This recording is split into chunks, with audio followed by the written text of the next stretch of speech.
En los últimos 200 años, la historia de España ha vivido acontecimientos tan cambiantes que resulta complicado establecer una única trayectoria evolutiva para los múltiples hechos vividos en nuestro país. Durante el siglo XIX ocurrieron una sucesión de eventos que acabaron por eliminar el sistema absolutista por un sistema de gobierno cada vez más abierto a las reformas que inevitablemente sacudían toda Europa por aquellos momentos. Aun a pesar de contar con algunos intentos reformadores, la transformación de España en un Estado liberal comenzó en los últimos días del gobierno de Fernando VII, un monarca que había luchado incansablemente contra cualquier tentativa constitucional del país, persiguiendo y encerrando a políticos reformistas con tal de mantener un Reino Unido bajo una monarquía absoluta. Pero esa mentalidad tuvo que cambiar al contemplar el gran problema sucesorio a la que España se veía abocada, ya que la heredera de Fernando, Isabel, una niña que según la normativa vigente no podía gobernar el reino por el hecho de ser una mujer, conllevaba que el trono de España podría pasar irremediablemente al hermano del rey, Carlos María Isidro. Este hecho no fue aceptado por Fernando, quien antes de que naciera su hija ya contempló la posibilidad de que el trono pasara a su hermano, por lo que en 1830 Fernando promulgó la Pragmática Sanción, la eliminación de la antigua ley sálica vigente en España desde 1713.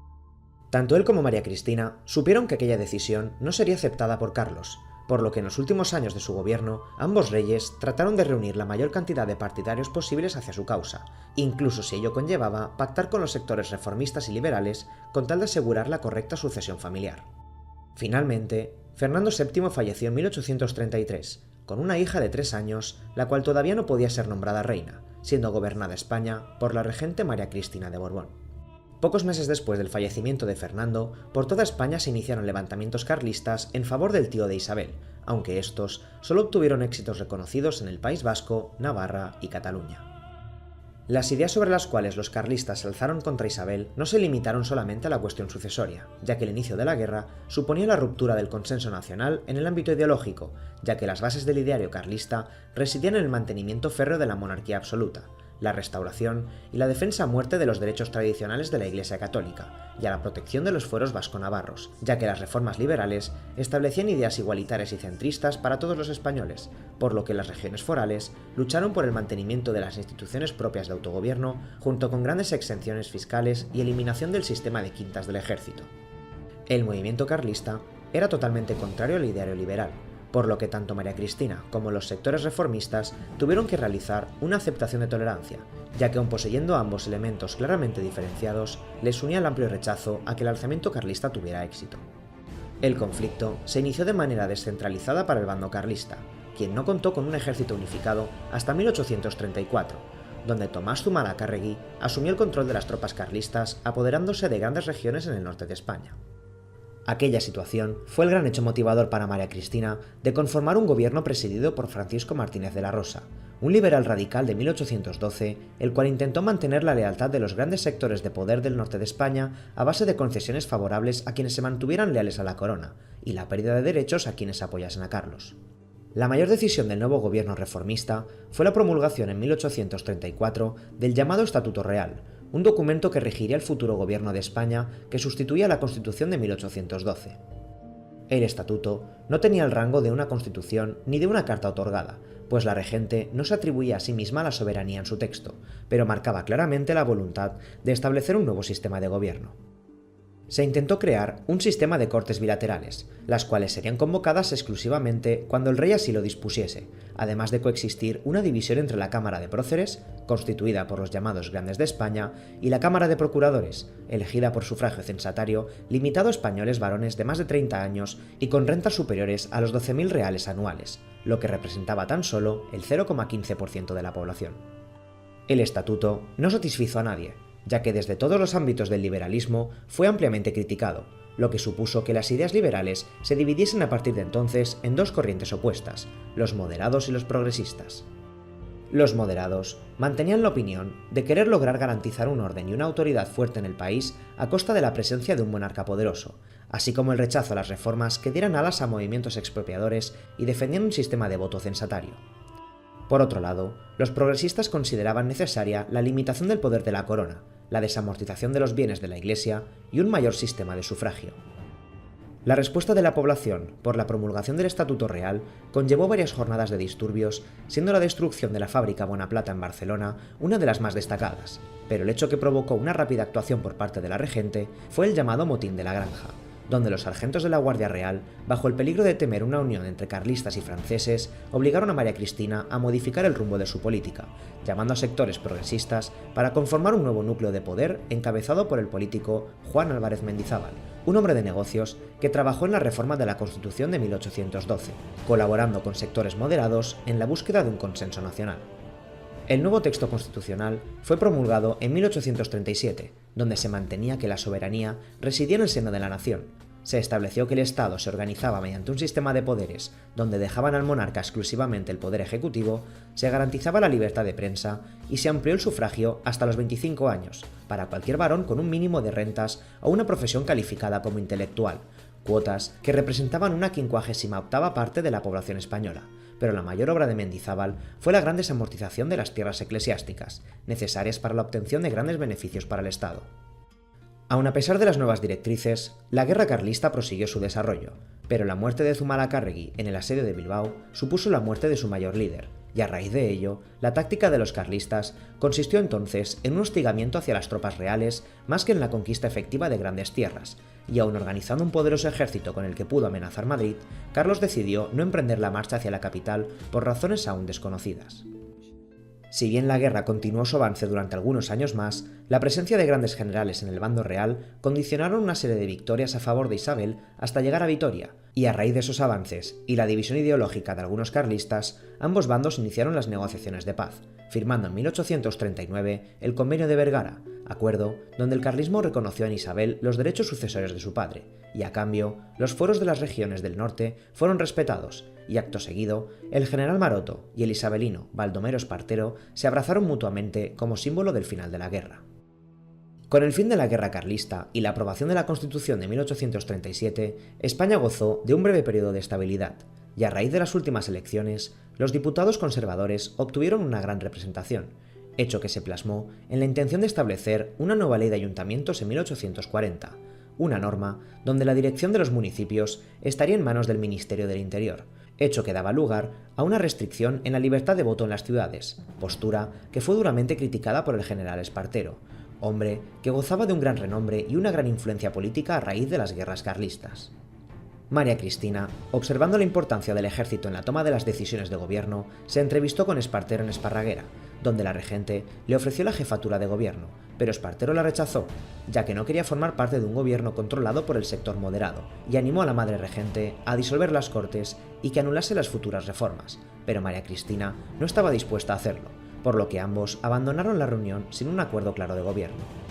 La negativa de María Cristina a abandonar el conservadurismo le valió para que por toda Barcelona estallasen revueltas en contra de la regente, y aunque esta ciudad era un poderoso enclave burgués, diversas manifestaciones agresivas fueron tomando forma en la ciudad condal, a lo que Espartero anunció su intención de acabar con el gobierno moderado, algo que hizo que todos los ministros conservadores dimitieran inmediatamente, y a los pocos días surgieron numerosas protestas en Madrid, lugar donde la Milicia Nacional ocupó edificios oficiales y se hizo cargo del gobierno de la ciudad.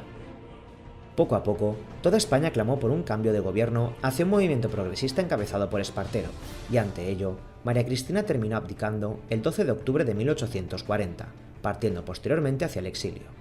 La marcha de María Cristina dejó las puertas abiertas a los progresistas, cuyo líder indiscutible, Espartero, era un veterano con un notable prestigio obtenido durante las guerras de independencia americanas y la guerra carlista, y una vez al frente del Consejo de Ministros, convocó elecciones a Cortes, donde se vio fuertemente reforzado por los nuevos diputados progresistas. Espartero aceleró la venta de los bienes de la Iglesia y fue elegido regente del reino, pero su prestigio muy pronto se vio cuestionado por los moderados, ya que estos seguían ciegamente las instrucciones de María Cristina desde París. Pero además, Espartero también encontró oposición dentro de las filas de los progresistas, ya que su política se centraba más en el cumplimiento de su voluntad que no en la opinión de los miembros del equipo de gobierno. El liderazgo de Espartero fue muy cuestionado a raíz de la política librecambista que intentaba establecer en España. El librecambismo suponía una disminución de los aranceles que se les imponía a los productos internacionales, hecho que perjudicaba enormemente al comercio en Andalucía y Barcelona, y la aprobación en 1841 de una ley arancelaria profundamente librecambista generó una gran escisión en los progresistas, algunos incluso abrazando la idea del republicanismo, ideal que caló muy fuerte en Barcelona, donde la población protagonizó un gran levantamiento popular en contra de Espartero, a lo que el general ordenó bombardear sin piedad la ciudad de Barcelona desde Montjuïc durante un total de 12 horas, y ese hecho fue vital para la carrera de Espartero, quien vio impotente cómo por todas las altas esferas de la política surgían nuevos enemigos contrarios a su ideario, y por toda Cataluña y Andalucía se organizaron numerosos levantamientos con la intención de marchar sobre Madrid y destituir a Espartero.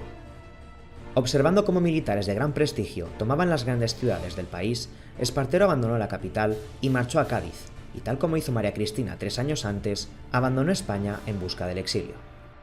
La situación convulsa que sacudía por aquel entonces a España aceleró la idea de adelantar la mayoría de edad a Isabel a los 14 años, quien fue nombrada reina con la esperanza de aportar algo de estabilidad a un reino agotado por las luchas de poder entre regentes.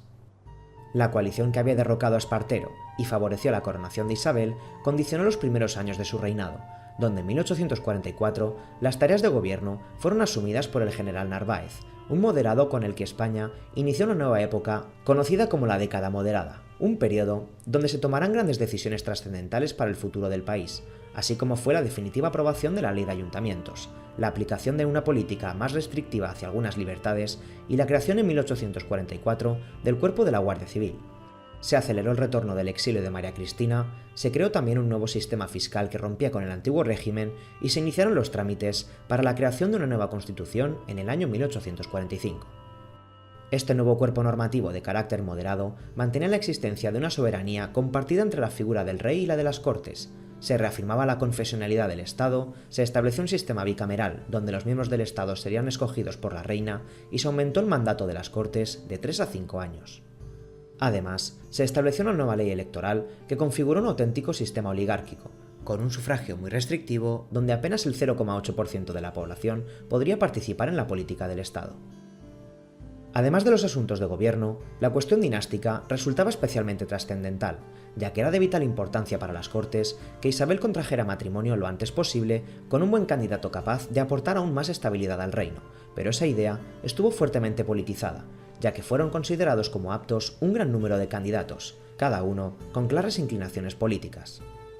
Miembros destacados de la realeza extranjera, candidatos moderados, progresistas, e incluso fue contemplada la opción de casar a Isabel con su primo Carlos Luis de Borbón, el hijo de Carlos María Isidro, para que así nunca más hubiera otro alzamiento carlista, pero finalmente se optó por la vía familiar y menos controvertida, el matrimonio de la reina con su primo Francisco de Asís de Borbón, un matrimonio que muy pronto presentó graves fisuras internas y en el que Isabel nunca encontraría la felicidad. Debido a los múltiples escándalos que azotaban al nuevo matrimonio y el acaparamiento de poder de los moderados, por toda España surgieron múltiples levantamientos progresistas, así como un alzamiento en Cataluña a favor del candidato carlista, pero el poder cada vez más dictatorial de Narváez fue capaz de repelerlos a fin de mantener una correcta estabilidad en el reino, incluso mostrándose impasivo ante la segunda gran ola revolucionaria que sacudió Europa en 1848. Durante toda aquella época, España consolidó un Estado liberal acorde con las ideas de las facciones más moderadas del gobierno, donde se aumentó el número de recursos humanos y materiales que contaba España para la construcción de un país industrializado. Se crearon las bases de un código civil y penal que regulase la vida de los ciudadanos, así como se afianzó un sistema administrativo muy similar al francés, con la diferencia de que el sistema institucional español estaba mucho más jerarquizado y centralizado, siendo utilizada la represión en algunas ocasiones como mecanismo de disuasión de pensamientos contrarios al gobierno. Se mejoraron las relaciones con la Iglesia, ya que el Papa reconoció en 1851 a Isabel II como legítima reina de España, y además acordó olvidar las desamortizaciones ocurridas en época de Mendizábal siempre y cuando se garantizase la correcta subvención a la Iglesia por parte del Estado. Llegados al año 1854, el poder cada vez mayor de Narváez, una subida del precio del grano y los escándalos en la corte de Isabel II desembocaron en un rechazo general a las políticas moderadas, las cuales fueron recogidas por varios sectores progresistas. A la facción moderada se le oponían no solo progresistas, sino algunos moderados descontentos con Narváez, así como el nuevo Partido Demócrata, lo que conllevó a que diversos militares se alzasen contra el gobierno en la ciudad de Vicálvaro. Allí, Las fuerzas del general O'Donnell no lograron obtener una victoria contundente frente a la fuerza de los moderados, motivo por el que se conoce este hecho como Vicalvarada, y el golpe parecía haber fracasado desastrosamente. Pero el 7 de julio de ese mismo año, un joven político llamado Antonio Cánovas del Castillo redactó el Manifiesto de Manzanares, un escrito donde se animaba a toda la población a luchar por una auténtica regeneración liberal, hecho que conllevó un gran levantamiento por todo el territorio peninsular, donde las juntas militares instigaron en la creación de un nuevo gobierno progresista encabezado nuevamente por el general Espartero. El rumbo del nuevo gobierno de España se plasmó en numerosas medidas progresistas, donde las desamortizaciones se aceleraron de la mano del general Madoz en 1855, sumándose una nueva reforma del sistema económico, haciéndolo más favorable al desarrollo industrial con la nueva ley de ferrocarriles. Pero el mayor momento de tensión se vivió a la hora de aprobar un nuevo texto constitucional que nunca vería la luz y provocó la ruptura del equipo de gobierno, convirtiéndose O'Donnell en el líder de un nuevo partido llamado Unión Liberal, un intento de encontrar un espacio político entre moderados y progresistas. Las disputas de O'Donnell y Espartero, así como los intentos reformadores de la economía española, se saldaron con múltiples actos de violencia por las calles de diversas ciudades, tales como Barcelona y Zaragoza, siendo todas ellas las primeras en ser testigos de los nuevos levantamientos obreros influenciados por los nuevos pensamientos revolucionarios. Por su parte, Isabel II mantenía una clara preferencia por el general Narváez, el cual, a petición de la reina, recuperó nuevamente la presidencia del gobierno, siendo la segunda mitad del siglo XIX una época difusa donde numerosos gobiernos tomarán las riendas del destino de España, oscilando entre políticas moderadas entre 1856 y 1858, y así como un retorno al progresismo entre 1858 y 1863, siendo todos testigos de cómo el antiguo mundo feudal se convertía en un potente motor industrial, y a su vez, España también protagonizó un tímido crecimiento económico derivado de la aparición de los ferrocarriles y los intentos del ejército en recuperar la influencia española por el mundo, emprendiendo campañas por gran parte de América Latina. Pero hacia 1866, el ya nombrado por quinta vez presidente Narváez presenció varios intentos de rebelión contra el Partido Moderado, siendo todos ellos claros intentos de derrocar ya no solo al gobierno moderado, sino la caída de la propia Isabel II, objetivo común tanto de demócratas, republicanos, progresistas y unionistas. Todas estas fuerzas, dirigidas por personalidades destacadas tales como el general Serrano, Pi y Margall y Juan Prim, se unieron en torno a un mismo objetivo a través del Pacto de Ostende, acuerdo donde las principales fuerzas opuestas al gobierno de Narváez e Isabel se sumaron a la idea de dar a España un nuevo proceso constituyente donde se lograse un definitivo sufragio universal y el apoyo de la monarquía a los nuevos cambios liberales, incluso si ello significaba encontrarlo en una familia real extranjera. Aquel periodo para España representó un gran cúmulo de ideologías que amenazaban con estallar de un momento a otro, y la crisis económica provocada por la Guerra de Secesión Americana, la cual empobrecía al país por la falta de materias primas, junto con la muerte de Narváez en 1868, animaron a varios militares a iniciar un nuevo pronunciamiento desde Cádiz con el objetivo de dotar a España del sistema institucional alcanzado en el Pacto de Ostende, y bajo el mando del general Topete, Serrano, Prim, entre otros, lograron extender el pronunciamiento por toda España, siendo el día 30 de septiembre de ese mismo año el momento donde Isabel II decidió definitivamente abandonar el país, por lo que aquel proceso se saldaba con el éxito de los revolucionarios. Había triunfado en España la Revolución Gloriosa. El escenario político que se instauró en España a raíz de la Gloriosa quedó configurado como un gobierno provisional a fin de conseguir un mayor consenso capaz de garantizar el afianzamiento de los ideales liberales que mediante el Pacto de Ostende se había conseguido alcanzar. De esa manera, el nuevo gobierno se rodeó en todo momento de políticos tanto unionistas, como fue el caso del general Serrano, y con Prim como representante de la voluntad de los progresistas, pero muy pronto comenzaron a aparecer pequeñas diferencias en el seno de la Unión, ya que la nueva política era favorable al mantenimiento de una monarquía parlamentaria, lo que supuso la aparición de numerosas escisiones y nuevas ideologías alternativas, como fue el caso de la transformación del Partido Demócrata en el Partido Republicano Democrático Federal, partido encabezado por Pi y Margall, que acogía tanto a burgueses como clases obreras ansiosos de la proclamación de la República. Las nuevas elecciones constituyentes suponían la implantación del sufragio universal masculino en el que un gran abanico de progresistas encabezaría la creación de una nueva constitución aprobada tan solo un año después, además de abolir la esclavitud en ultramar con tal de poder frenar la inminente guerra que estaba a punto de estallar en Cuba y el uso de la peseta como unidad monetaria nacional. La nueva constitución Establecía que España se mantenía como una monarquía constitucional donde el rey disolvería las Cortes y designaría gobiernos, pero lo más trascendental de esta normativa es la proclamación del principio de soberanía nacional como lugar del cual emanan los poderes del Estado. Aprobada la Constitución, España debía buscar un firme candidato que asumiese el cargo de rey y jurase todo aquello que se había configurado en la nueva normativa, y para ello, Serrano asumió la regencia del país y se valoró a diversos candidatos capaces de asumir tal tarea. La propuesta fue escuchada detenidamente por señores alemanes y franceses, pero la guerra franco-prusiana de 1870 provocó que España decidiese no posicionarse en ninguno de los dos bandos. Después de ser rechazado por parte de Prim, el hijo de Isabel, Alfonso, las Cortes eligieron a Amadeo de Saboya, hijo del rey Víctor Manuel II de Italia, ya que en el pasado ambos territorios gozaron de estrechos lazos familiares con los Borbones. La llegada del nuevo rey aguardaba un futuro prometedor para la implantación de los valores constitucionales a España, pero para sorpresa de Amadeo, el mismo día en el que el monarca llegaba a España, falleció en el centro de Madrid el general Prim, víctima de un asesinato, hecho que ya le sirvió a Amadeo para hacerse una idea del convulso país que estaba a punto de dirigir. En muy poco tiempo, el monarca ya fue consciente de la difícil posibilidad de agrupar en torno a un mismo sistema de gobierno a todos los partidos que existían en España, ya que además de moderados y progresistas, se le sumaban las fuerzas republicanas, carlistas y alfonsinas. El reinado de Amadeo I duró tan solo 2 años, ya que debido a la imposibilidad de apaciguar a todas aquellas corrientes de pensamiento, un nuevo alzamiento del carlismo en el norte, la mala situación de la guerra de Cuba y un intento de asesinato contra su persona, el día 10 de febrero de 1873, Amadeo renunció definitivamente a la corona española. Al día siguiente de conocer su renuncia, el pueblo salió a las calles de Madrid para exigir la proclamación de la República, y el gobierno concedió a las Cortes la potestad de convertirse en convención, elemento político donde se decidiría mediante una votación el futuro del país, y con 258 votos a favor y 32 en contra, España se convirtió oficialmente en una república.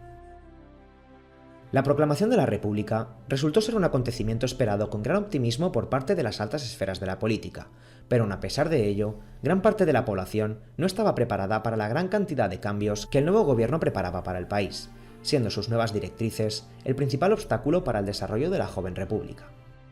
En el campo económico, se suprimió el impuesto de consumos, tan demandado por las clases populares, lo que conllevó un agravamiento del déficit que ya poseía una muy agotada hacienda.